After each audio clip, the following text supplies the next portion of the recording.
नमस्कार दोस्तों, स्वागत है आपका स्टडी फॉर सिविल सर्विसेज में। वीडियो को पूरा देखिए। कोई भी आपका फीडबैक है, कोई सजेशन है, तुरंत वीडियो में कमेंट करके जरूर बताइए। अच्छा लगे तो वीडियो लाइक जरूर कर लीजिए और ऐसे वीडियो लगातार फ्री में पाने के लिए चैनल को तुरंत सब्सक्राइब कर लीजिए और बेल आइकन को जरूर टैप कर लीजिए ताकि आगे भी सारे वीडियो आपको मिलते रहे। यूट्यूब में फॉलो करते हैं तो प्लीज ये वाला फ्री टेलीग्राम चैनल जरूर ज्वाइन कर लीजिएगा। सारे नोटिफिकेशन, सारे अपडेट यहीं पे आते हैं, ध्यान रखिएगा। स्टडी फॉर सिविल सर्विसेज का कोई भी पेड ग्रुप अगर आपको ज्वाइन करना है तो सिर्फ 85648096960609797523864455 यही नंबर है हमारे, सिर्फ जहां पे कॉल या व्हाट्सएप कर सकते हैं।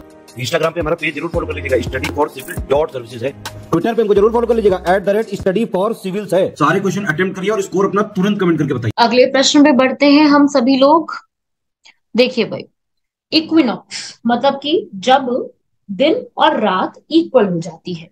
तो ये इक्विनॉक्स का जो फिनोमिना होता है ये कब होता है? दिन और रात जब समान होती है, 21 मार्च और 23 सितंबर। ये क्वेश्चन भी अपने आप में काफी इंपॉर्टेंट है कि कब ऐसा फिनोमिना होता है कि बिल्कुल जो है, जो दिन और रात है वो एक हो जाती है। क्यों? क्योंकि ना जो सन होता है उसकी जो रेज होती है ना वो बिल्कुल डायरेक्टली पड़ती है हमारे अर्थ के ऊपर। इसकी वजह से ये चीज होती है, तो एक याद रखिएगा। और सीधा सीधा सवाल बन सकता है इसके ऊपर। मैं आपको एक फटाफट से छोटी सी एक लिस्ट बनवा देती हूँ। अगर आप लोगों को पता है बहुत बेहतरीन बात है, नहीं पता तो मेरे साथ इस लिस्ट को बना लीजिए सब लोग। बड़ा इजी हो जाएगा आप लोगों को, क्योंकि ना इन चीजों में ना बच्चे मिस्टेक कर देते हैं, मुझे पता है मिस्टेक होती है इसके अंदर। तो देखो भाई, एक तो इक्विनॉक्स जो है वो स्प्रिंग वाला होता है, वो आता है 20 मार्च को। एक आता है ऑटम वाला, वो आता है 22 सितंबर को। एक आता है समर सॉल्स्टाइस और एक आता है शीतकाल का सॉल्स्टाइस। इनकी डेट्स याद कर लेना, जून 20 या कभी कभी 21 हो जाता है, ये दिसंबर 21 होता है। ठीक है भाई, ये यूपीएससी ने भी कई बार पूछा हुआ है, तो इस प्रकार से आप इसको याद कर लो। एक अलग से लिख लो 21 मार्च और 23 सितंबर को। क्या ऐसी चीज होती है जिसे विक्षुभ कहते हैं। इस स्थिति में कोई भी ध्रुव जो होता है ना वो सूर्य की ओर झुका हुआ नहीं होता है। इसलिए क्या होता है ना कि पृथ्वी समान दिन और समान रात अनुभव करती है, क्योंकि आप लोग सभी जानते हैं कि जो पृथ्वी है वो 23.5 डिग्री पर थोड़ी सी टिल्टेड है, झुकी हुई है। लेकिन इस समय क्या होता है कि सूर्य की जो रेखा होती है ना इक्विनॉक्स के समय, जो है बिल्कुल सीधी भूमध्य रेखा पर पड़ती है और इस स्थिति में कहीं पर भी झुकाव नहीं होता है। ठीक है भाई, लिख लेना इसको। इस वाले को क्या कहते हैं? स्प्रिंग वाले को वसंत विक्षुभ और ऑटम वाले को शरद विक्षुभ। समर सॉल्स्टाइस को क्या कहते हैं? ग्रीष्मकालीन संक्रांति। और विंटर सॉल्स्टाइस को शीतकालीन संक्रांति। ठीक है भाई, ये सारा आप एक्स्ट्रा लिख लीजिएगा। ठीक है भाई, आगे बढ़े।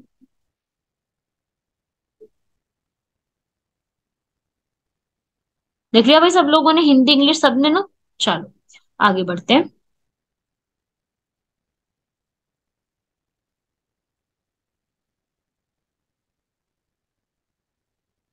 हाँ भाई, अगला क्वेश्चन है हम लोगों का कि जो हमारी समर सॉल्स्टाइस होता है उत्तरी गोलार्ध में कर्क संक्रांति के समय 12 दिन का घंटे होगा, वहां पे इक्वेटर पे। जी, इस तरीके का जो भी क्वेश्चन होता है उसका आंसर ऑलमोस्ट विक्षुवत या फिर इक्वेटर मध्य रेखा ही होता है आंसर। आगे, सबसे लंबा दिन में से कौन सा होता है? 21 जून को। ठीक है भाई, सबसे छोटा सबसे छोटा दिन 21 जून। क्यों? क्योंकि आप जानते हैं ना बराबर होता है लंबा और छोटा दोनों ही।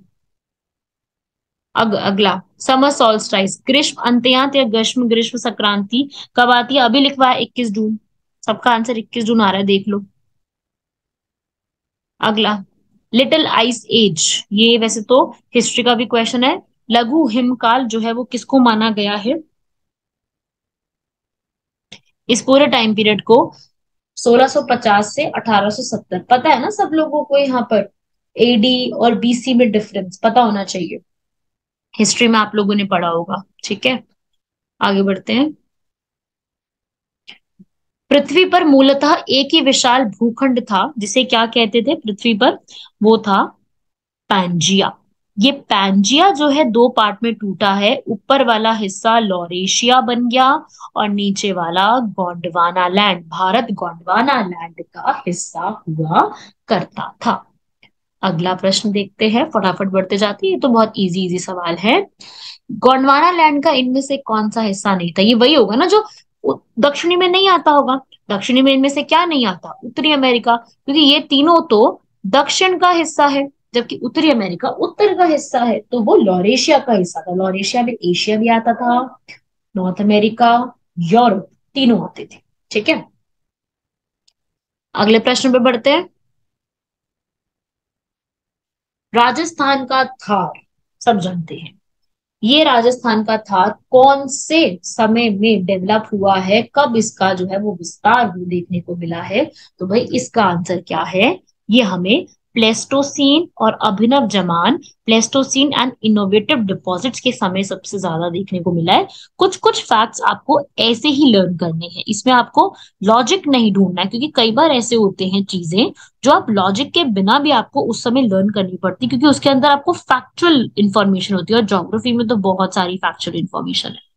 ठीक है, आगे बढ़े।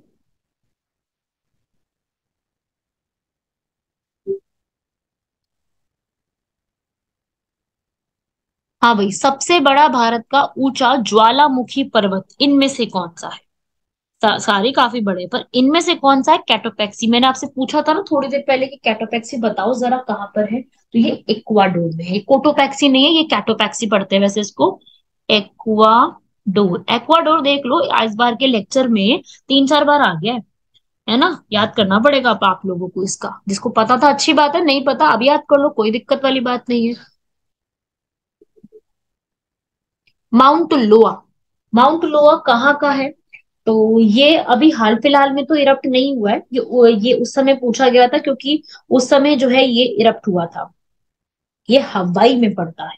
ठीक है, ये हवाई के पूरे एरिया में है, और ये कई बार पहले पहले के समय में काफी बड़ा उसको बोला जाता था, मतलब सबसे बड़ा वोल्केनिक माउंटेन कहा जाता था, पर अब नहीं है। ठीक है ना, हवाई माउंट लुआ। हाँ भाई, इनमें से कौन सा सक्रिय ज्वालामुखी है, कौन कौन सा है? तो आप देखो भाई, पहले तो मैं बता देती हूँ कौन सा कहाँ पे बना हुआ है। तो सबसे पहला कैटोपैक्सी आपको पता है इक्वाडोर, एटना मैंने बताया हुआ इटली, फुजियामा नाम से समझ में आ रहा है जापान का हो सकता है। एकोनकागुआ, जो ये आपने अगर कभी पढ़ा हो, एकोनकागुआ, अब ये कुछ खास ना रह नहीं गया है। एकोनकागुआ ये अर्जेंटीना साउथ अमेरिका में पड़ता है, पर अब ये एंडीज पता है ना सबको, एंडीज में पड़ता है, तो ये अब एक्टिव नहीं है। ये तीनों एक्टिव है, ये तीनों न्यूज में रहते भी हैं। ये तीनों हो गए, माउंट लोआ हो गया, सिनीरो, मेरापी, ये न्यूज में रहते हैं, जबकि एकोनकागुआ न्यूज में नहीं रहता है। तो आपको जो बाकी 2 3 4 वाले दिए गए हैं वो इसका आंसर हो जाएगा। सो अगर आप इसका आंसर मैच करेंगे तो डी आंसर आ जाएगा। ठीक है, चलिए आगे बढ़ते हैं नेक्स्ट क्वेश्चन पर। इनमें से भाई अगला सेम पूछ रहा है कि कौन सा एक्टिव है। एकोनकागुआ हटा दो, आप वन वाला ऑप्शन हटा दो, तो आपके जो जो यहाँ पर बन जाएंगे, ये हटा दो, ये हटा दो। अब आके देखो, टू तो कॉमन आ रहा है ना, तो टू तो है भी, सही बात है। लेकिन वेसुवियस भी है, किलिमंजारो नहीं है। किलिमंजारो जो है वो अफ्रीका में पड़ता है, ये वोल्केनो एक्टिव नहीं रहा है। लेकिन जो वेसुवियस माउंटेन है, ये इटली का है, एटना के साथ ही, तो ये तो आपका है, ये इटली के पास ही पड़ता है, नेपल्स के पास। तो इसका आंसर हो जाएगा 2 and 4 डी, किलिमंजारो। है ना, पढ़ा हुआ ना सबने। किलिमंजारो कहाँ पर है? किलिमंजारो है तांजानिया में। किलिमंजारो एक मूवी का भी नाम है, ये तांजानिया में बना हुआ है। ठीक है, अगला प्रश्न। लाइट हाउस ऑफ मेडिटेरेनियन सी, भूमध्य सागर का प्रकाश स्तंभ जो है वो किसको बोला जाता है? वो बोला जाता है स्ट्रोम्बेली को। इनमें से आपने नाम तो काफी सारे सुने होंगे, पर मैं इसमें बता देती हूँ। स्ट्रोम्बोली का जो वोल्केनो होता है, ये एक आइलैंड है, एलोलियन आइलैंड, वहां पे बना हुआ है इटली के अंदर। इटली में काफी सारे आइलैंड्स है और काफी सारे ऐसे वोल्केनिक आइलैंड्स है, तो वहीं पर ही बना हुआ है। इसे lighthouse of Mediterranean Sea, Mediterranean Sea सबको पता है ना, भूमध्य सागर के आसपास की कंट्रीज भी याद कर लीजिएगा। ठीक है, अगला, वही सेम अगला पूछ रहा है कि सबसे ज्यादा बड़ा कौन सा है एक्टिव। तो देखो कैटोपैक्सी है, फुजियामा भी है, वेसुवियस भी है, लेकिन किलुआ ये अभी बड़ा न्यूज में था, ये अभी कुछ टाइम पहले इसका इरप्शन हुआ है। तो किलुआ जो है ये भी हवाई में है। टोंगा भी हवाई में है। ये भी आप याद रख लेना, ये बहुत ही एक्टिव वोल्केनो है, ये रिसेंटली भी इरप्ट हुआ था, तो इनकी तो लिस्ट बना दो आप लोग। मैच करो अगला। एटना कहाँ पे है? इटली। वेसुवियस और कैटोपैक्सी इक्वाडोर, अभी बताया था, है ना? तो ये तो आप लोगों को पहले से ही आते होंगे। तो इसमें ए का हो गया 3। नहीं नहीं, वेसुवियस इटली में है, ये आप ऐसे मैच कर लो। एटना आपका सिलिकी, वेसुवियस इटली, कैटोपैक्सी इक्वाडोर। डी का हो गया 2, डी का 2 तो एक ही ऑप्शन में, सिर्फ एक ही ऑप्शन में। सिलिकी भी पास में ही पड़ता है, तो माउंट एटना भी आप इसी में ही ऐड कर सकते हो, ये भी इटली में ही है। इटली में बस सिलिकी में है, सिलिकी में रीजन है वहां पे पड़ता है।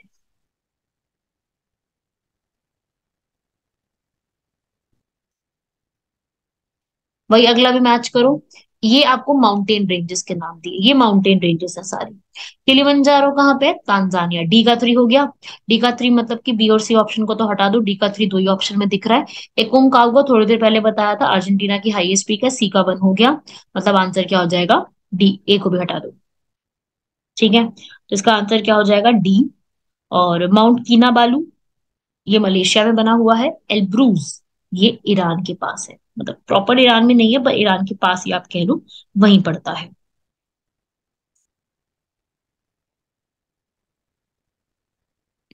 इसको फिर वही मैच करो, मेरापी थोड़ी देर पहले पढ़ा था, इंडोनेशिया। डी का 3 एक ही ऑप्शन में। भाई ये तो बड़ा आसान हो जाता है। आपने लेक्चर अगर सुना है ना, तो आप इनके क्वेश्चन अभी अभी इस क्वेश्चन आए नहीं उससे पहले मैं आपको इन्फॉर्मेशन बता चुकी हूँ, तो आप बिल्कुल तरीके से पढ़ सकते हो, कोई दिक्कत नहीं है। एटना, ठीक है? तो वैसे मैच कर लो, आराम से बन गया इसका आंसर तो।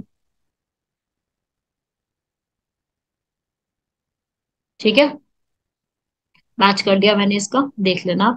रिंग ऑफ फायर मतलब जहां पे सबसे ज्यादा आपको ज्वालामुखी देखने को मिलेंगे।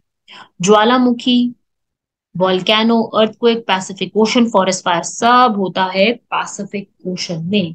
रिंग ऑफ फायर उसको कहते हैं। इसको सरकम पैसिफिक बेल्ट भी कहा जाता है।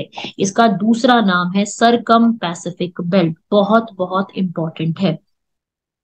ठीक है, इस पे देख रहे हो आप, क्वेश्चन आया हुआ है इस पे, कई प्रकार से बार बार क्वेश्चन जो है वो पूछे जाते हैं। ठीक है, एक बार नहीं, यहाँ पर कई बार जो है इससे क्वेश्चन पूछे गए हैं, तो आपको इसको सीधा लर्न करना है, इससे कई बार जो है एग्जाम में क्वेश्चन आ चुका है। ठीक है भाई, इसको पढ़ लीजिएगा।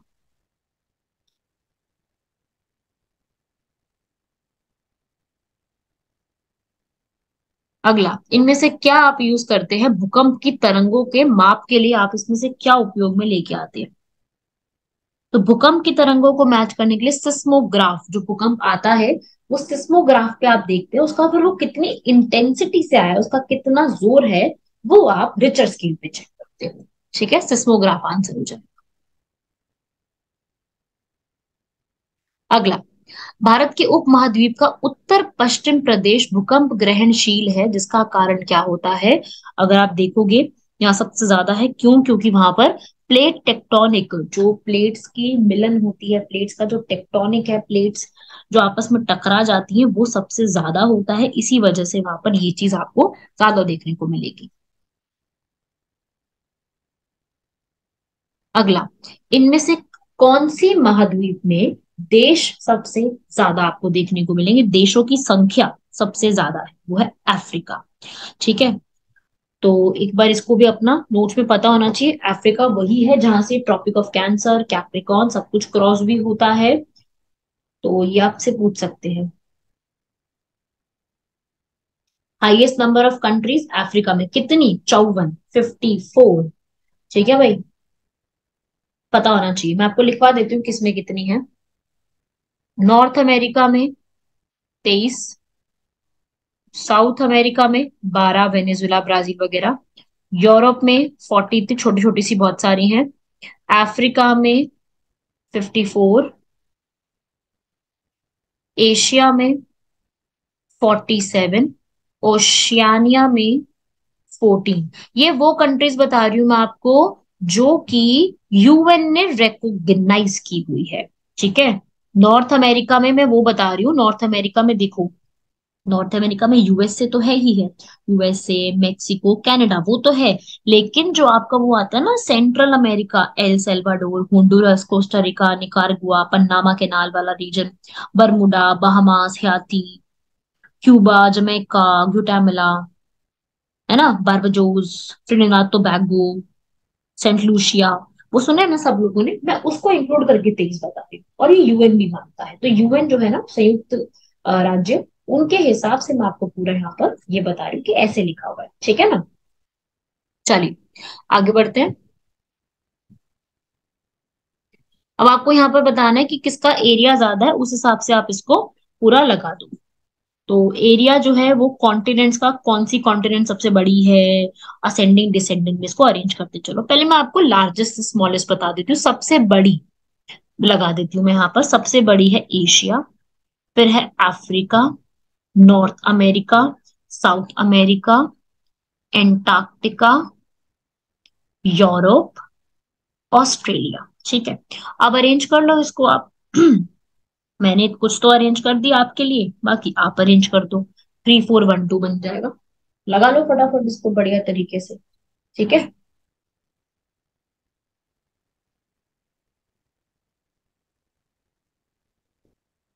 अगला, निम्नलिखित में से कौन सा महाद्वीप का क्षेत्रफल जो है वो, आपको वही सेम, आपको डिसेंडिंग ऑर्डर में उनका क्षेत्रफल लगाना है। सबसे पहले एशिया, अफ्रीका, उत्तरी अमेरिका, यूरोप, ये आंसर हो जाएगा इसका। सबसे छोटी इनमें से, अभी बताया, ऑस्ट्रेलिया। ठीक है, सबसे छोटी ऑस्ट्रेलिया। विश्व की दो सबसे छोटे महाद्वीप, इनमें से सबसे छोटे छोटे दो महाद्वीप कौन से हैं? ऑस्ट्रेलिया और यूरोप। इन दोनों में मतलब इनमें से पूछ रहा है जो ऑप्शन दिए गए। अगला, इनमें से किस में एक महाद्वीप में उसके संपूर्ण क्षेत्रफल में मैदानी भाग का प्रतिशत सबसे सर्वाधिक होता है? मतलब मैदानी, मैदान के इलाके है ना वो ज्यादा है वहां पर, वो है यूरोप। यूरोप में सबसे ज्यादा मैदानी इलाके मिलेंगे आपको। अगला प्रश्न, सी ऑफ माउंटेन्स, पर्वतों का सागर किसको बोला जाता है? पर्वतों का सागर ब्रिटिश कोलंबिया को यहाँ पे बोला जाता है। ये फैक्चुअल है कुछ, मैं इसमें आपको एक्सप्लेन नहीं कर सकती क्योंकि वहां पर जो चीज कही जाती है वो कही जाती है। ठीक है, इसकी डिटेल बताने लगूंगी ना तो बहुत ज्यादा हो जाएगा बताने की। अगला, सबसे बड़ी पर्वत श्रृंखला, सबसे लंबी, जिसकी हाइट, मतलब हाइट नहीं, मतलब लंबाई जो है वो सबसे ज्यादा लंबे से फैले हुए हैं, वो है एंडीज। 7000 किलोमीटर से भी ज्यादा ये पूरे साउथ अमेरिका में फैले। ठीक है, काफी बड़ा रीजन है ये, रॉकीज का ही आगे कहा जाता है। एंडीज इसका आंसर हो जाएगा। अगला, इसको आप अरेंज करो डिसेंडिंग में, सबसे बड़े वाले को पहले रखो, तो पहले तो एंडीज आ ही गया, आंसर में एंडीज तो हो जाएगा, मतलब सी और डी को तो हटा ही दो आप। एंडीज के बाद रॉकीज। ठीक है, एंडीज साउथ अमेरिका के हैं, ये उत्तरी उत्तरी अमेरिका के, हिमालय आपको पता है भारत के हैं, ग्रेट डिवाइडिंग रेंज ऑस्ट्रेलिया के हैं। तो फर्स्ट ये हो गए, फिर फोर, फिर थ्री और फिर टू। अरेंज कर लो इसको इनकी लेंथ वाइज। अब अगला, इनमें से क्या जर्मनी में बना हुआ है? इनमें से कौन, ये ना एक्चुअली कई बार पूछा गया, ब्लैक फॉरेस्ट। ये ब्लैक फॉरेस्ट कोई पेस्ट्री का नाम नहीं है, केक का नाम नहीं है, ये माउंटेन्स के नाम है वहां पर। ठीक है, लिख लेना इसको भी। राइन नदी के किनारे इनमें से कौन से माउंटेन बने हुए हैं? राइन नदी के किनारे ब्लैक फॉरेस्ट माउंटेन बने हुए हैं। राइन नदी काफी फेमस नदी है, राइन, थेम्स। अगला, इनमें से कौन सा टर्शरी पर्वतीकरण का परिणाम नहीं है? वो है एप्लाचियंस। एप्लाचियंस कहाँ पे है? North America. नॉर्थ अमेरिका के इस हिस्से में रॉकीज बने हुए हैं और इस हिस्से में एप्लाचियंस है, और रॉकीज के ही आगे बने हुए हैं एंडीज। ये ऊपर नॉर्थ अमेरिका है, नीचे साउथ अमेरिका है। ठीक है, एल्प्स यूरोप के अंदर है, कुनलून चाइना के हैं। अगला, ड्रेकन्सबर्ग। ड्रेकन्सबर्ग साउथ अफ्रीका में आपको देखने को मिलेंगे। ठीक है, वैसे तो ये चारों ही साउथ अफ्रीका की कंट्रीज है, पर ड्रेकन्सबर्ग जो आपको मिलेगा वो साउथ अफ्रीका में देखने को मिलेगा। अगला, माउंट टिटलिस। माउंट टिटलिस जो है ये भी न्यूज में था इसलिए पूछ लिया गया, स्विट्जरलैंड में देखने को मिलेगा, एल्प्स के पास ही। सबसे बड़ा प्लेट्यू, सबसे बड़ा पठार, कोलोराडो, ये काफी ज्यादा फेमस है। तिब्बतन प्लेट्यू काफी ऊंचा है, लेकिन कोलोराडो जो है ये एक अलग से काफी बड़ा इसका एरिया है, अच्छा खासा। ये मान के चलो पूरे एक न्यूजीलैंड है ना उसके जितना, या आप कह लो कि एक पूरे यूके यूके जो है ना हमारा, उससे भी बड़ा है। ठीक है, तो कोलोराडो जो है वो यूएसए के पास ही पड़ता है, तो वो पूरा पठार जो है ना रॉकी माउंटेन वाला, ये इसी में होता है।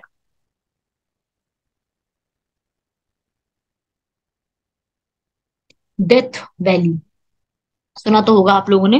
डेथ वैली काफी जो है वो फेमस है, कैलिफोर्निया में बनी हुई है, यूएसए के अंदर। और ये एक वहां का डेजर्ट है, इसके पास में डेजर्ट लिखवा देती हूँ, लिख लो, मोजावे डेजर्ट। और जब समर होती है ना, तो ऐसा कहा जाता है कि सबसे गर्म प्लेस है ये डेथ वैली, तभी तो डेथ वैली नाम है। और यहाँ पे याद रखिएगा, यहाँ पे एक ट्राइबल, यहाँ पे एक जनजाति रहती है, तिम्बिशा। तिम्बिशा जनजाति आपको यहाँ पे देखने को मिलेगी, बहुत इंपॉर्टेंट है ये। ठीक है, ये डेथ वैली में ही रहने वाली जो है ये लोग हैं। ये क्वेश्चन एग्जाम में मुझे ऐसा लगता है बन सकता है कभी ना कभी, आज नहीं तो अगली बार, पर ऐसा क्वेश्चन एग्जाम में बन सकता है।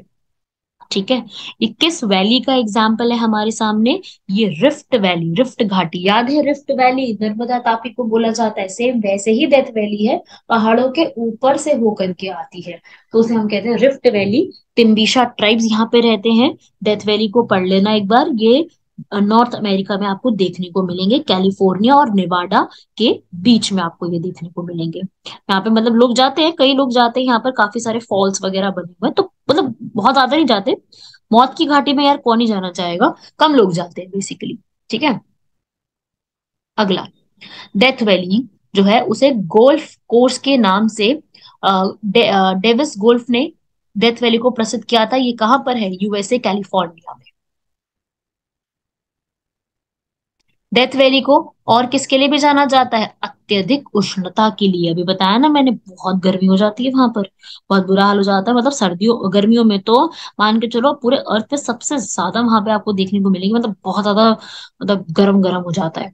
और वैसे अगर मैं बात करूं सबसे सूखी जगह अर्थ पे कौन सी है, ड्राइएस्ट प्लेस ऑन अर्थ, सबसे सूखी जगह वो है आटाकामा डेजर्ट। कहाँ पे है? अर्जेंटीना। ठीक है, आटाकामा डेजर्ट। चलो आगे बढ़ते हैं। अगला प्रश्न फिर देख लो, डेथ वैली से चार क्वेश्चन आए पड़े हैं। डेथ वैली इंपॉर्टेंट है, जो जो एक्स्ट्रा मैं बता रही हूँ ना अगली बार ट्राइब पे भी बन सकता है। कहाँ पे है? कैलिफोर्निया में। यूएसए में कहाँ? कैलिफोर्निया। आंसर क्या हो जाएगा इसका? बी। अगला, टेलर वैली। अब डेथ वैली खत्म हुई, अब दूसरा प्रश्न उन्होंने अगली वैली पे पूछ लिया, वो है टेलर वैली। अब टेलर वैली जो है ना, और कैल्डवेल वैली भी है, ये एंटार्क्टिका में मिलती है। ठीक है, ये एंटार्क्टिका में एक माउंटेन है, जैसे आप सबके माउंटेन पढ़ रहे हो, आपने पढ़ा नॉर्थ अमेरिका के रॉकीज है, अपलाचियंस है। आपने साउथ अमेरिका, दक्षिण अमेरिका के पढ़े एंडीज है। यूरोप के आपने पढ़े एल्प्स है। ठीक है, उसके अलावा आपने और भी पढ़े, धीरे धीरे पढ़ रहे हो। तो ऐसे ही आप लोगों को एक टेलर वैली याद रखनी है, ये कहाँ पर है? एंटार्क्टिका में। एंटार्क्टिका के एक माउंटेन्स है जिनका नाम है ट्रांस एंटार्क्टिक। ये ट्रांस एंटार्क्टिक माउंटेन्स में ही आपको ये देखने को मिलेगी।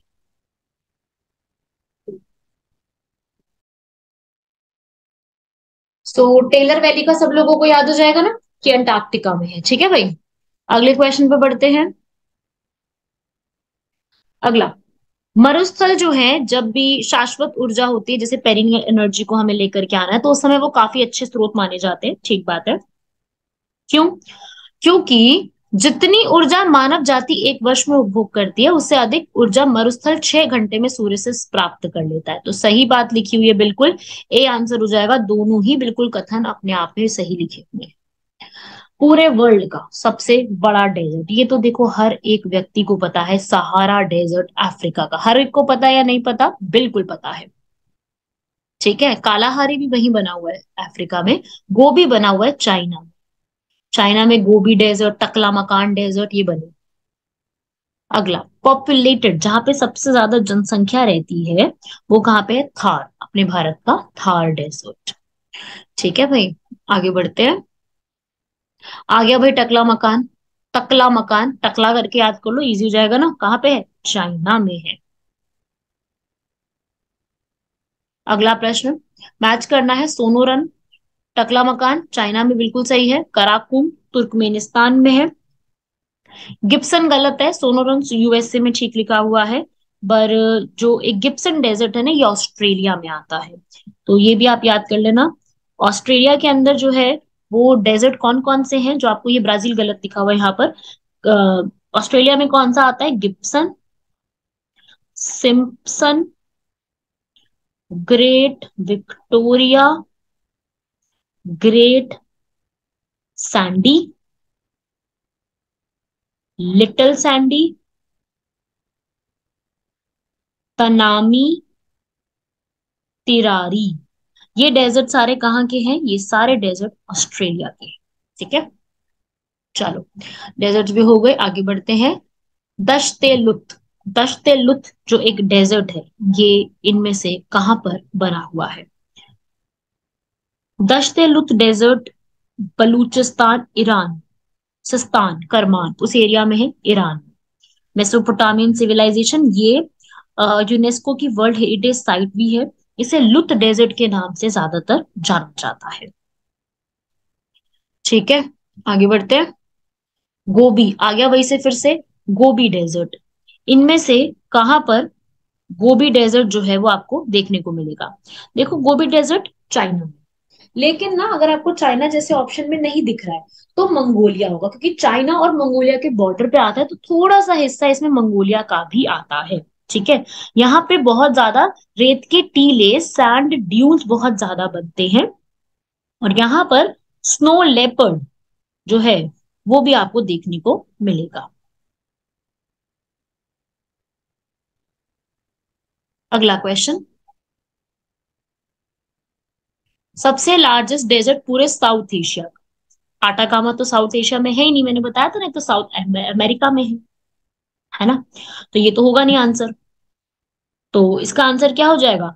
हाँ, देखो भाई, आटाकामा अर्जेंटीना मैंने बताया था वहां पे है। कोलाराडो ये यूएसए का है, तो साउथ एशिया में तो आता ही नहीं है वो। ऐसे ही कलाहारी ये भी अफ्रीका में पड़ता है, ये भी आपका काफी सारा बोट्सवाना, नामीबिया उसमें आता है। तो भाई साउथ एशिया में, दक्षिण एशिया में तो केवल अपना थार ही आता है ना? तो ये आंसर हो जाएगा इसका। इजी है ना क्वेश्चन काफी। आगे आटाकामा के बारे में देखो, मैंने बताया था, अभी बताया था मैंने इसके बारे में। ये साउथ अमेरिका में है, बिल्कुल सही बात। वर्ल्ड का सबसे शुष्क मरुस्थल है, बिल्कुल सही बात लिखी हुई है। ये साउथ चिले में नहीं, ये अर्जेंटीना में है। यहाँ पे नाइट्रेट के प्रचुर भंडार है, सही बात है। मैंने अभी बताया था ये अर्जेंटीना में पड़ता है। तो आटाकामा डेजर्ट चिले में है, चिले और अर्जेंटीना के पास ही पड़ता है। ठीक है, तो साउथ चिले में तो बिल्कुल भी नहीं आता, ये साउथ अमेरिका में पड़ता है, थोड़ा सा चिले, थोड़ा सा अर्जेंटीना मिला करके दोनों के पास ही पड़ता है। तो साउथ चिले यहाँ पे गलत लिखा हुआ है, बाकी हाँ नाइट्रेट्स के रिच रिजर्व्स हैं यहाँ पर। अगला प्रश्न, इनमें से कौन सा टेम्परेट, शीतोष्ण कटिबंधीय मतलब ठंडा है इनमें से?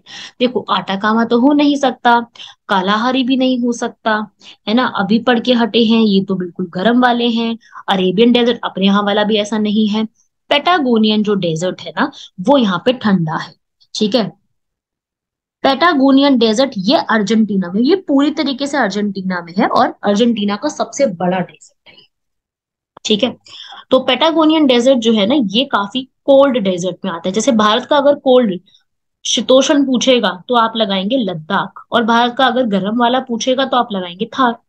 तो ऐसे ही सहारा पूरे वर्ल्ड का था, है सबसे बड़ा डेजर्ट है, गर्म वाला। और वैसे इनमें से पेटागोनियन है। ठीक है, टेम्परेट। कालाहारी डेजर्ट, अब वही सेम आ गया क्वेश्चन। कालाहारी डेजर्ट कहाँ पे बना हुआ है? अभी हमने पढ़ा था।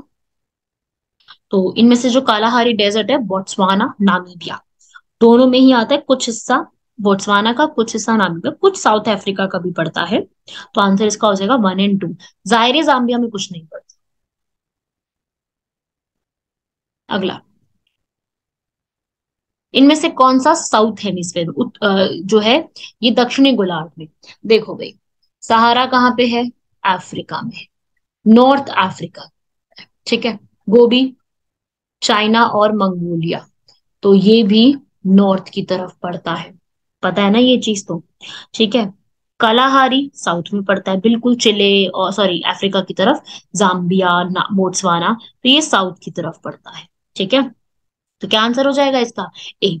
अब इसमें से चिहु आहुआन या चिहुआहन डेजर्ट जो है, ये थोड़ा सा बोलने में अजीब है, ये मेक्सिको में पड़ता है, यूएसए की तरफ, यूएसए और मेक्सिको के बीच में पड़ता है। ठीक है। तो ये चिहुआन वो आंसर है, मतलब आंसर इसका कलाहारी। अगला प्रश्न, प्रेयरीज, ये वहां के ग्रासलैंड है, चारागाह है, उत्तरी अमेरिका के पेम्पास, पेम्पास कहाँ के पड़ते हैं? साउथ अमेरिका के, स्टेपीज यूरोप के हैं, ऑस्ट्रेलिया के ये नहीं है। अगर मैं आपको सारे ग्रासलैंड्स का अभी लिस्ट बनवा देती हूँ, कौन कौन से हैं ग्रासलैंड्स जो पूरे वर्ल्ड में है, उसको आप थोड़ा सा एक बार इसको मार्क कर लो, कौन कौन से ग्रासलैंड्स कहाँ पर है, नाम के साथ आपको पता होने चाहिए, क्योंकि इससे सवाल एग्जाम में बन जाता है वर्ल्ड के अंदर। ठीक है। कहाँ पे कौन कौन सा बना हुआ है, इसमें जो घास के मैदान होते हैं ना, वो आपको पता होने चाहिए, इंपॉर्टेंट वाले। मैं आपको लिस्ट बनवा देती हूँ। वैसे मुझे लगता है कि आप लोगों को आता ही होगा, आप सब लोगों ने पढ़ा होगा, पर मैं फिर भी बता देती हूँ, थोड़ा सा रिवाइज हो जाता है। अफ्रीका में केनिया तांजानिया में सवाना है। पेम्पास कहाँ के हैं लिख लेना, साउथ अमेरिका में पेम्पास, अर्जेंटीना और उरुग्वे में है। लानोज वेनेजुएला में कहा जाते हैं। ठीक है। उसके बाद वेल्स, ये कहाँ के हैं? साउथ अफ्रीका के। ऑस्ट्रेलिया के डाउन्स हैं। न्यूजीलैंड के कैंटरबरी। ठीक है भाई। और हंगरी के पुस्तास।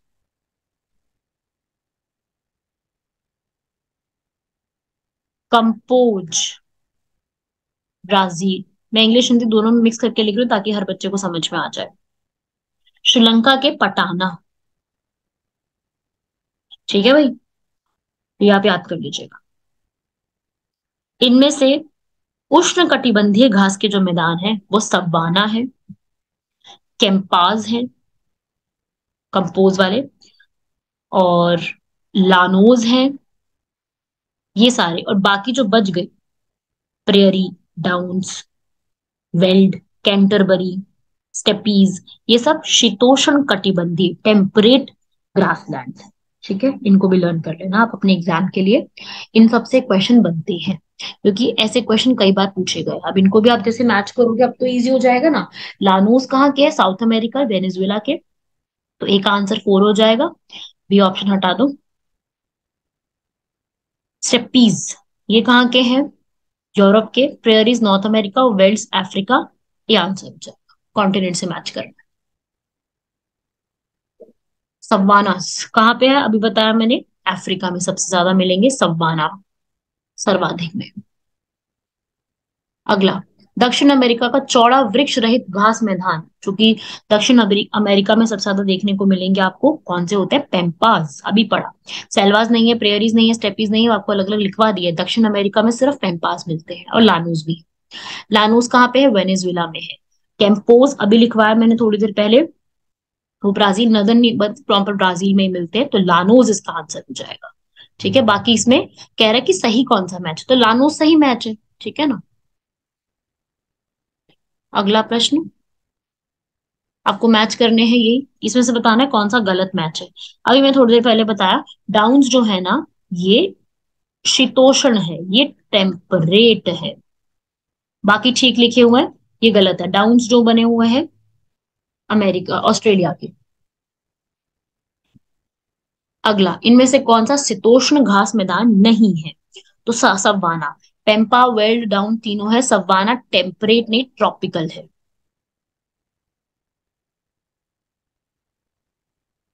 अगला प्रश्न, इनमें से कौन सा यूरेशिया में देखने को मिलेंगे? स्टेपीज, क्योंकि बाकी अलग है, मैंने लिखवा रखे हैं सारे, मैं दोबारा नहीं बताऊंगी कौन सा कहाँ पे, आप लोगों ने लिख रखा है तो मैं आगे प्रोसीड कर रही हूँ। अगला प्रश्न, आपको यहाँ पर अरेंज करना है इनको एरिया वाइज कि किसका बड़ा एरिया है किसका कैसा है, क्योंकि ये सारे जो है ना, कुछ इंडिया से बड़े हैं कुछ इंडिया से छोटे हैं। इंडिया 7th नंबर पे आता है, इंडिया से बड़ा यहाँ पर आपको असेंडिंग में बताना है। तो देखो, इंडिया से बड़ा ब्राजील है, ऑस्ट्रेलिया है, फिर इंडिया आता है और इंडिया के बाद अर्जेंटीना आता है। सी आंसर हो जाएगा इसका, तो आप इसको अरेंज कर लो। अर्जेंटीना पहले इंडिया से नहीं आ सकता है, अरेंज कर लो। सबसे छोटा अर्जेंटीना इन सब में से, फिर इंडिया, फिर ऑस्ट्रेलिया, फिर ब्राजील। इंडिया की पोजीशन 7th नंबर पे है, और 8th नंबर पे कजाकिस्तान, फिर 9th नंबर पे अर्जेंटीना है। अगला प्रश्न, इंडिया की इनमें से किसकी कोस्टल लाइन सबसे बड़ी? कनाडा, सबसे बड़ी कोस्टल लाइन कनाडा की, काफी बड़ी कोस्टल लाइन।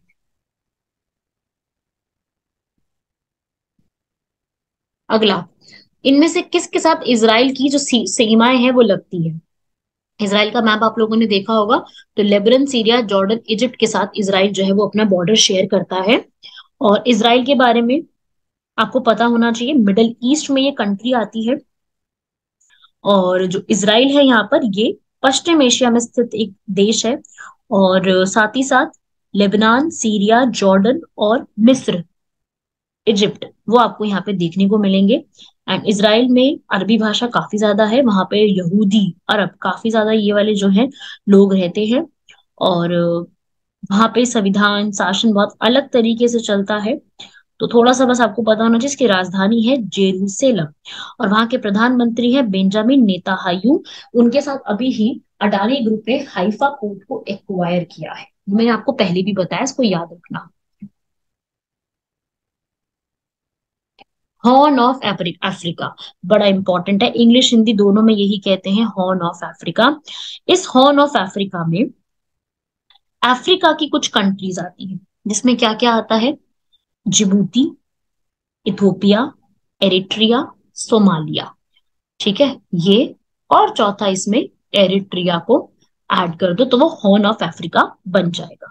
ठीक है, याद हो जाएगा ना, हॉर्न ऑफ अफ्रीका। ठीक है, अब इसमें अगर मान लीजिए हॉर्न ऑफ अफ्रीका की जगह आपसे ग्रेटर हॉर्न ऑफ अफ्रीका पूछ लेता है, ग्रेटर हॉर्न ऑफ अफ्रीका, तो उसमें हॉर्न ऑफ अफ्रीका को इंक्लूड करो, साथ में और क्या इंक्लूड कर दो? बुरुंडी, रवांडा,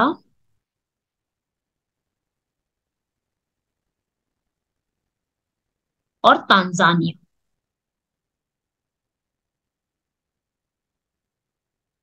इन्हें कहते हैं ग्रेटर हॉर्न ऑफ अफ्रीका। ठीक है भाई, याद हो जाएगा, इनको आप से पूछा जा सकता है। ठीक है ना, थोड़ा सा ये बस छोटा सा, हॉर्न ऑफ अफ्रीका किस किसको बोला जाता है, क्यों? क्योंकि हॉर्न शेप बनती है अफ्रीका की कॉन्टिनेंट में, इन सब की एक हॉर्न की शेप बनती है, इसलिए इसको इस नाम से भी जाना जाता है। Horn of Africa does not include Sudan, बाकी तीनों आते हैं, सुदान इसमें नहीं आता है अफ्रीका के सींग के रूप में। अफगानिस्तान का इनमें से किसके साथ बॉर्डर नहीं लगता है? रशिया के साथ।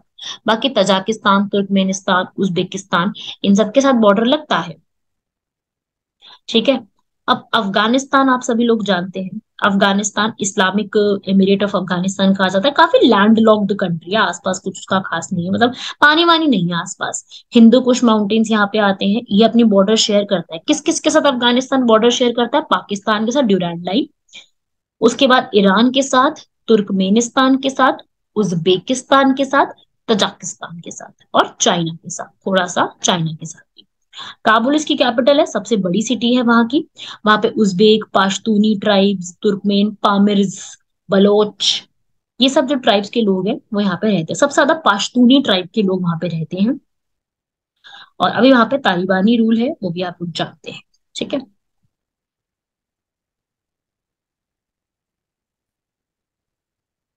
अगला, इनमें से क्या अफ्रीका में नहीं आता है? इनमें से कौन सी कंट्री है जो अफ्रीका का हिस्सा ही नहीं है? वो है गुयाना, गेबॉन, गिनी, गिनी बिसाऊ, बुर्किना फासो, ये सब उसमें आता है। आप लोगों को ये पढ़ के जाना है, जो गुयाना है वो अलग से साउथ अमेरिका में कंट्री आती है, छोटी सी कंट्री है पर साउथ अमेरिका में अलग से कंट्री आती है, कैरिबियन के साथ कनेक्टेड है। इसकी कैपिटल है जॉर्ज टाउन। ठीक है, इंग्लिश यहाँ पे बोली जाती है, साउथ अमेरिका में पड़ती है। अगला, इनमें से कौन सा देश भौगोलिक रूप से अमेरिका में स्थित होने पर भी राजनीतिक रूप से यूरोप का भाग है? भौगोलिक रूप से तो वो राजनीतिक में यहाँ पर है, लेकिन असल में वो यूरोप का पार्ट आता है। तो वो कौन सा है? ग्रीनलैंड। पास में वो अमेरिका के पड़ता है, पर ये ग्रीनलैंड है किसके अंडर? वो है डेनमार्क के अंडर। तो ग्रीनलैंड को आप याद रखिएगा, एक ग्रीनलैंड एक आइलैंड कंट्री है और नॉर्थ अमेरिका में आती है, राजशाही के अधीन रहा है डेनमार्क के अंदर, ठीक है ना।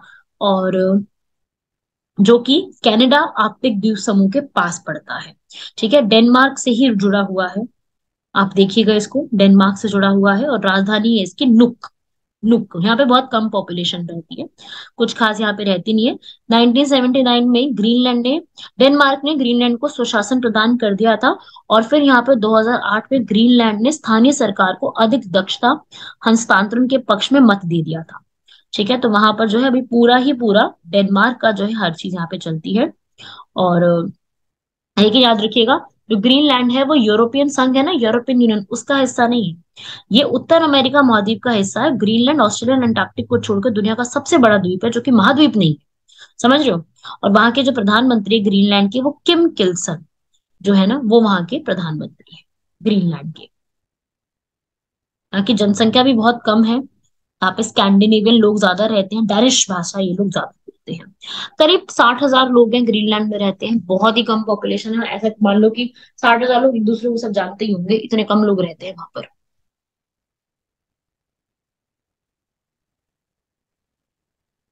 अगला, अब आपको आइलैंड मैच करने की किसका कौन से किसके कब्जे में है। ठीक है भाई, तो अब यहाँ पर एक है एल्यूशियन आइलैंड। एल्यूशियन आइलैंड जो है ना, ये अलास्का के अंडर आते हैं, मतलब यूएसए के अंडर, क्योंकि अलास्का आपको पता है कि यूएसए के हिस्से में आता है। तो ए का तो हो गया 4, मतलब ए आंसर हो जाएगा। ग्रीनलैंड डेनमार्क के हिस्से, डी का हो जाएगा यहाँ पर 2, सी का 2 सॉरी, है ना। उसके बाद बी का यहाँ पर 3 नॉर्वे के हिस्से है, फ्रांस जोसेफ आइलैंड रशिया के हिस्से है। तो बस ये याद रखिएगा कि आइलैंड जो है, अगर आपको इसमें से, मैं ये नहीं कह रही आपको चारों चारों पता होने चाहिए, अगर कुछ एक आधा भी इनमें से पता है ना, आपका काम हो जाएगा। अगर आपको जैसे ऑप्शन में से ना, ऑप्शन से एलिमिनेट करना बहुत ईजी हो जाता है। अगर आपको मान लीजिए दो भी पता होंगे ना, तो आपको ऑप्शन ऐसे इजी मिल जाएंगे कि आप आराम से आंसर लगा लो उसका। ठीक है, इनमें से कौन सी जो है स्थल अवरुद्ध, मतलब आसपास पूरा लैंडलॉक्ड नहीं है? अफगानिस्तान, अभी हमने पढ़ा था, बिल्कुल अफगानिस्तान तो लैंडलॉक्ड कंट्री के रूप में काउंट की ही जाती है, वो तो है ही है। उसके अलावा यहाँ पर लाओस भी है, लाओस में तो पानी है आसपास, लग्जमबर्ग में भी पानी है, मतलब नहीं है लैंडलॉक्ड कंट्री। लाइबेरिया इसमें लैंडलॉक्ड कंट्री नहीं है, लिबेरिया या लाइबेरिया। तो लाइबेरिया जो है ये अफ्रीका की तरफ पड़ती है, और इसमें आसपास जो है वो पूरा अटलांटिक रीजन है ना, वो पड़ता है, सीरिया लियोन के ऊपर पड़ती है ये। और लाओस पूरी तरीके से लैंडलॉक्ड कंट्री है, लग्जमबर्ग भी है।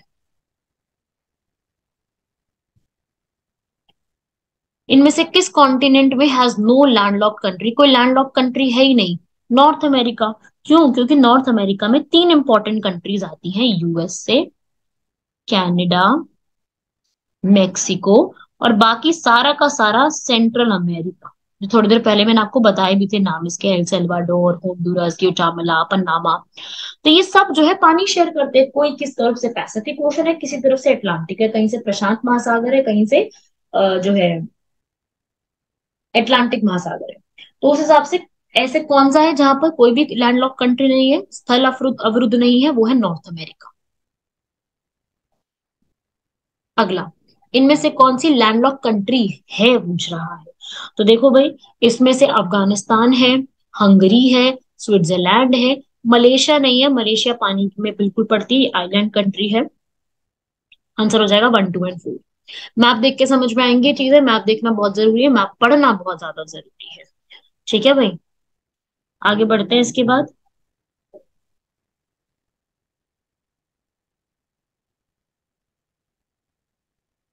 अगला प्रश्न है, इनमें से कौन सी लैंडलॉक्ड कंट्री नहीं है? वही स्थल अवरुद्ध नहीं है, अजरबैजान।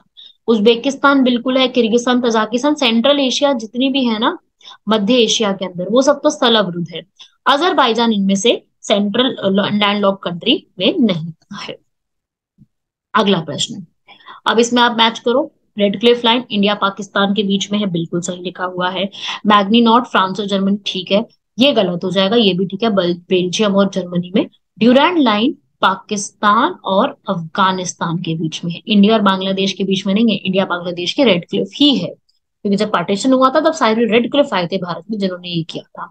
रियो ग्रांड रिवर, एक रिवर है रियो ग्रांड, वो किस किस के बीच में बाउंड्री बनाती है? मेक्सिको और यूएसए के बीच में ये बाउंड्री जो है वो बनाती है। रिवर का नाम इंपॉर्टेंट है, कौन सी रिवर है? रियो ग्रांड रिवर। रियो ग्रांड एक जो रिवर है यहाँ पर नॉर्थ अमेरिका में पूरी फ्लो करती है, मेक्सिको में पर मतलब बनाती है, करीब करीब आप कह लो कि 1896 माइल्स में ये फ्लो करती है, गल्फ ऑफ मेक्सिको में जाके डूब जाती है, यूएसए और मेक्सिको के बीच में। मैगिनोट, मैगिनोट लाइन अभी बताया था फ्रांस और जर्मनी के बीच में बनाती है। इजी इजी क्वेश्चन को फटाफट कंप्लीट करा रही हूँ मैं आपको। अगला बताओ भाई, कहाँ कहाँ पे क्या क्या मैच करोगे, इसको मैच करते जाते हैं इनको। तो सबसे पहला यहाँ पर घाना में आकरा, केन्या नेरूबी पास पास में है, नामीबिया विंडहोक, नाइजीरिया राबत। इसमें से जो राबत है वो गलत है, कैपिटल इसकी ये, नाइजीरिया की कैपिटल क्या है? ये गलत लिखा हुआ है, राबत जो है ना वो किसकी कैपिटल है? मोरक्को की। सुना होगा आपने मोरक्को, याद कर लीजिएगा इसको।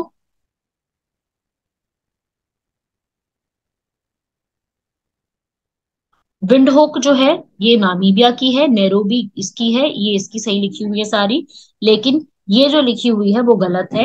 नाइजीरिया की जो कैपिटल है ना वो क्या बनती है? नाइजीरिया की कैपिटल है, लिख लीजिएगा, अबूजा। अबूजा कैपिटल है, ठीक है ना। इथोपिया की एडिस अबाबा है, यहाँ पे ये कंट्रीज है ना छोटी छोटी सी, तो अबूजा, ये कंट्रीज की कैपिटल मैच करनी है।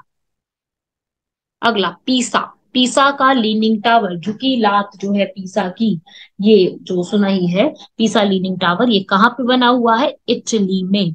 पीसा लीनिंग टावर काफी फेमस जगह है, घूमने जाने के लिए बहुत ज्यादा टिकट्स लगती है, पिज्जा डेल डूमो में बना हुआ है, 4 डिग्री तक ये झुका हुआ एक टावर बना हुआ है। और पिज्जा एक कैथेड्रल की कैपिटल भी है ये, और पीसा इटली में ही बना हुआ है, यूनेस्को की वर्ल्ड हेरिटेज साइट में भी इसको लिखा हुआ है, गिनीज वर्ल्ड रिकॉर्ड में भी इसके बारे में लिखा हुआ है। चलिए आगे बढ़ते हैं, ये तो फेमस टॉपिक पे हो गया क्वेश्चन।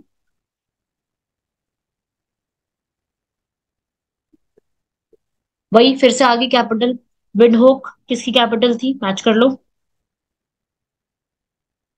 नामीबिया, आकरा घाना की, नैरोबी केन्या की, लुसाका जाम्बिया की, क्या बन जाएगा आंसर? बी। कैपिटल मैच करनी है आपको, ठीक है, थोड़ी बहुत कैपिटल आपको याद भी हो गई होंगी मेरे साथ, अगर जिनको नहीं पता होगी। अगर अगली फिर वही कैपिटल्स पे है, इनमें से पूछ रहा है कि किसकी कौन सी कैपिटल नहीं है। तो म्यूनिच, ये तो एक सिटी है यहाँ पर जर्मनी में, ठीक है भाई, सिटी है जर्मनी में। और साथ ही साथ कोपेनहेगन, कोपेनहेगन किसकी कैपिटल है? डेनमार्क की कैपिटल है, सही लिखा हुआ है। फ्रांस की कैपिटल पेरिस है, नॉर्वे की कैपिटल ओस्लो है, ये बाकी सब तो ठीक लिखे हुए हैं, पर म्यूनिच जो है वो जर्मनी की कैपिटल नहीं है, वो वहां की एक सिटी है, ठीक है। जर्मनी की कैपिटल क्या है? बर्लिन, ठीक है, बर्लिन है, और काफी बड़ा एरिया है वहां का। और पहले ये प्रूशिया की कैपिटल हुआ करती थी, वर्ल्ड वॉर सेकंड के बाद जब पूरा एक साथ हुए तब ये बर्लिन कैपिटल बन गई, ठीक है। आगे बढ़ते हैं, वही फिर से आ जाओ, मैच करने के लिए ही बोल रहा है, फिर से आपको मैच करनी है कैपिटल्स, इसमें से पूछ रहा है कौन सी गलत लिखी हुई है। तो देखो भाई, सबसे पहली अम्मान जॉर्डन की ठीक लिखी हुई है, मंगोलिया के उलन बटोर ठीक लिखी हुई है, यमन की जो है साना ठीक लिखी हुई है, बिश्केक जो है वो किर्गिस्तान की कैपिटल है, बिश्केक किर्गिस्तान की। और वही आपसे तजाकिस्तान की कैपिटल पूछता है, तो तजाकिस्तान की कैपिटल क्या बनती है? Dushanbe, Dushanbe. ठीक है भाई, तो ये कैपिटल्स के ऊपर क्वेश्चन है। मैं आपको यही सजेस्ट करूंगी कि जितनी भी ये 5 सेंट्रल एशिया, मध्य एशिया की कंट्रीज है ना, इन सबकी कैपिटल्स आप लर्न कर लो अभी ही।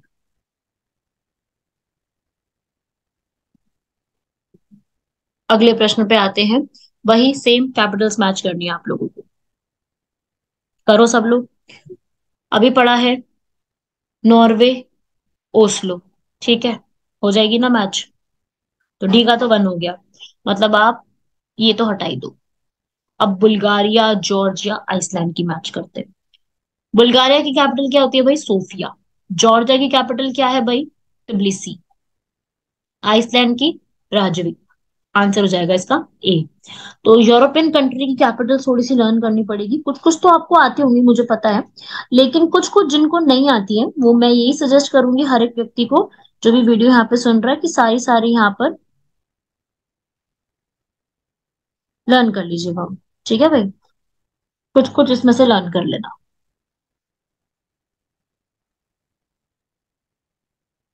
अगला वही सेम, मैच कर दो भाई कैपिटल्स को।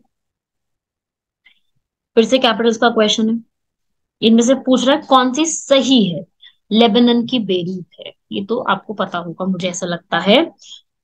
बाकी हम देख लेते हैं सबकी क्या क्या है। सबसे पहले साइप्रस की कैपिटल देख लेते हैं। तो साइप्रस यूरोप में पड़ती है, इसकी कैपिटल जो है वो साइप्रस ही है। ठीक है, कैपिटल इसकी कई बार निकोसा भी कहते हैं। निकोसिया, यूरो करेंसी चलती है यहाँ पर। ऐसे ही टर्की, टर्की की कैपिटल क्या है? अंकारा। और इसमें एक इंपॉर्टेंट सिटी है इस्तांबुल, तो उसको कंफ्यूज मत करना, इस्तांबुल है यहाँ पर। यूक्रेन की कैपिटल क्या हुआ करती थी, मतलब अभी भी कह सकते हो, कीव। कीव, ठीक है ना। अब जो इसके अंदर वो और दी हुई है, बगदाद जैसे दी हुई है अभी आपको, तो बगदाद किसकी capital? Baghdad is the capital of Iraq. Beirut Lebanon बिल्कुल सही लिखी हुई है। और उसके बाद आशकाबाद, आशकाबाद जो है वो किसकी कैपिटल है? तुर्कमेनिस्तान की। उसके अलावा अकमोला, अकमोला यहाँ पर किसकी कैपिटल बनती है? अकमोला यहाँ पर कजाकिस्तान, या फिर आप कह लो पहले इसका नाम अकमोला हुआ करता था, अब इसको अस्ताना भी कहते हैं। अस्ताना ये किसकी कैपिटल है? कजाकिस्तान की। ठीक है, ये लिख लेना। अब बाकी वैसे कजाकिस्तान ने कई बार अपनी कैपिटल नूर सुल्तान भी चेंज करी, अब वापस से इन्होंने यहाँ पर अपनी कैपिटल को चेंज कर लिया है अस्ताना, तो अभी तो अस्ताना ही है। ठीक है ना। अगला प्रश्न, इसमें आपको बताना है कि क्या करेक्टली मैच नहीं है। ये तो बड़ी क्या, ये तो काफी इजी वाला क्वेश्चन आ गया। बाकियों में फिर भी थोड़ा दिमाग लगाना पड़ता है। ये तो बहुत ही सही लिखा हुआ है। कनाडा की ओटावा है, सबको पता है। ऑस्ट्रेलिया की कैनबेरा, रशिया की मॉस्को, चाइना की शंघाई नहीं है, बीजिंग है। हमारा पड़ोसी देश है, हमको पता है कैपिटल्स के बारे में। हो जाएगा ना सबसे ये वाला तो। चलिए आगे बढ़ते हैं।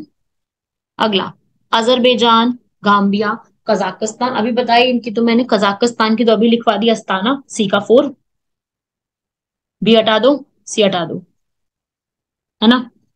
अब आगे बाकी मैच कर लेते हैं।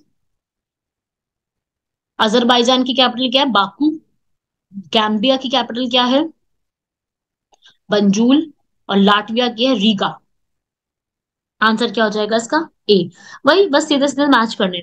देख लीजिए कि काफी क्वेश्चन कैपिटल्स पे पूछ रहा है। मतलब आयोग चाहता है कि भाई पूरा वर्ल्ड की इंफॉर्मेशन होनी जरूरी है, पढ़ के जानी पड़ेंगी सारी कैपिटल्स। करेंसी मत पढ़ो कोई बात नहीं, पर कैपिटल तो पढ़नी पड़ेगी बेटा। चलो आगे बढ़ते हैं। इनमें से कौन सी सही तरीके से मैच्ड नहीं? बुडापेस्ट हंगरी बिल्कुल सही है। जायरे की कैपिटल किनाशा है, कि नैरोबी की ठीक है। न्यूजीलैंड की कैपिटल ऑकलैंड है। क्राइस्ट चर्च नहीं है, तो ये वाला जो है वो गलत लिखा हुआ है, इसको आप देख लो। क्राइस्ट चर्च इंग्लैंड में एक जगह का नाम है। ठीक है, क्राइस्ट चर्च इंग्लैंड में, यहाँ पर ना वही ऑक्सफोर्ड कॉलेजेस है, ओल्ड मास्टर पेंटिंग्स ड्राइंग्स है, वो सब कुछ यहाँ बना हुआ है, तो क्राइस्ट चर्च उसके लिए फेमस हो जाएगा। ठीक है, आगे बढ़ते हैं इसके बाद। इनमें से क्या नेशनल कैपिटल नहीं है? बीजिंग है, बिल्कुल है। कैनबेरा है, काबुल है। काबुल किसकी है? अफगानिस्तान। कैनबेरा किसकी है? ऑस्ट्रेलिया। बीजिंग किसकी है? चाइना। न्यूयॉर्क किसी की नहीं है। वॉशिंगटन डीसी है, वॉशिंगटन डीसी है किसकी? यूएसए की। वॉशिंगटन डीसी में डीसी क्या होता है? डीसी होता है डिस्ट्रिक्ट ऑफ कोलंबिया। ठीक है, चलो आगे बढ़ते हैं। हेलेंस्की। हेलेंस्की यहाँ पर किसकी कैपिटल होती है? हेलेंस्की है फिनलैंड की capital. Helsinki is the Helsinki is the capital of Finland. Denmark की क्या है? कोपेनहेगन। नॉर्वे की क्या है? ओस्लो। और स्वीडन की क्या है? स्टॉकहोम। ठीक है, मैं लिख देती हूँ ताकि जो भी स्टूडेंट्स म्यूट करके कभी वीडियो को सुनते हैं पढ़ने के लिए तो उनको याद हो जाए मेरे साथ ही। कैपिटल्स के कितने सारे क्वेश्चंस हो गए ना। फिर से वही आगे कैपिटल वापस से। ब्राजील की कैपिटल ब्राजीलिया, ये तो बहुत इजी हो गया, ए का हो जाएगा 2, मतलब डी को हटा दो, ए को हटा दो। क्यूबा। केन्या, केन्या की भी पड़ी थी ना, नैरोबी, सी का हो गया 4, मतलब आंसर क्या हो जाएगा इसका? बी। इजी हो गया ना मैच करना। अब बाकी लर्न कर लेते हैं। क्यूबा की कैपिटल है हवाना। जाम्बिया की कैपिटल लुसाका, तो बी इसका आंसर हो जाएगा। अगला क्वेश्चन, इनमें से क्या सही सुमेलन में नहीं आती? तो देख लो इसको। फिजी की सुवा है, ठीक है। फिनलैंड की तो ओस्लो नहीं है, नॉर्वे है। हेलेंस्की है इसकी तो। गुयाना की जॉर्ज टाउन, ठीक है। लेबनान की बेरूत, ठीक है। मैच करो अगले से फिर से। श्रीलंका की कोलंबो। और ये भी मैं आपको एक बात बता दूं, अब वो जो श्रीलंका है, न्यू कैपिटल उनकी आ चुकी है। ठीक है, वैसे कोलंबो है पर इनका नाम नया भी अब रख चुके हैं, क्या? श्री जयावर्धनपुरा कोट्टे। ठीक है। मॉलडीव्स। मैच करना है इसको। मॉलडीव्स, ए का हो जाएगा 3, तो डी ऑप्शन हटा दो। मॉलडीव्स का क्या है कैपिटल? मेल, माले। बर्मा की क्या है? रंगून। वैसे देखो बर्मा पहले था ना, अब म्यांमार हो चुका है। ठीक है। जिम्बाब्वे की क्या है? हरारे। मॉरिशस की है पोर्ट लुइस। ये आंसर हो जाएगा इसका। ठीक है, मैच द फॉलोइंग आपको करना है इसको। इजी है ना ये मैच करना। अब देखो वैसे अब तो नाम वाम भी चेंज हो चुके हैं, बर्मा का म्यांमार हो चुका है। तो म्यांमार ने अपनी रंगून कैपिटल का नाम भी चेंज कर दिया है। नाम क्या रख दिया उन्होंने? अब रंगून की जगह नाम हो गया है नाय पाया दो। नया पाया दो। ठीक है, म्यांमार में ये बनाया गया है, तो ये भी एक याद रखिएगा। आगे बढ़ते हैं अगले क्वेश्चन पर। ऑस्ट्रेलिया की क्या है? कैनबेरा। ठीक है। Tajikistan Dushanbe. ए का 4, ठीक है, मतलब कि 20 को हटा दो। तजाकिस्तान की बी का 3, तो आपका आंसर क्या हो जाएगा? सी। मैच कर लोगे ना। तांजानिया की दोदोमा। स्विट्जरलैंड की बर्न, तो इसका आंसर क्या हो जाएगा आपका? C is the correct answer for this question.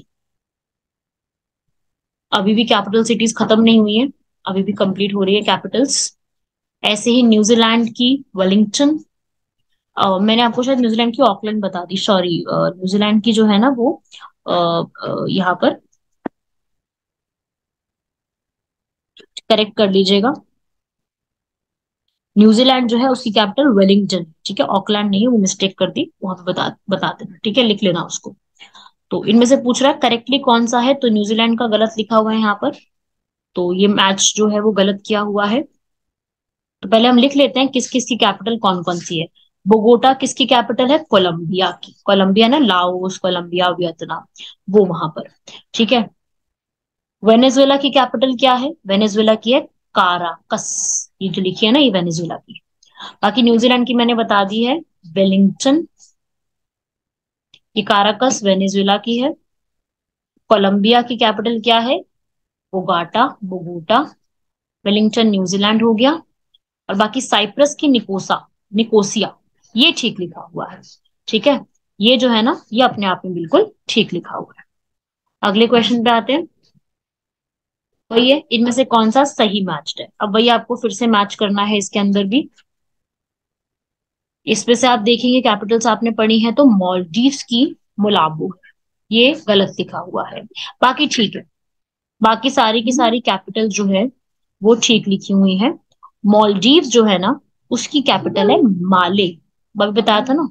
बाकी निकारगुआ, ताइवान, गुएना बिसाऊ, ये सब आपको याद करनी है। ये सब कैपिटल्स एग्जाम में सीधी सीधी पूछ ली जाती है।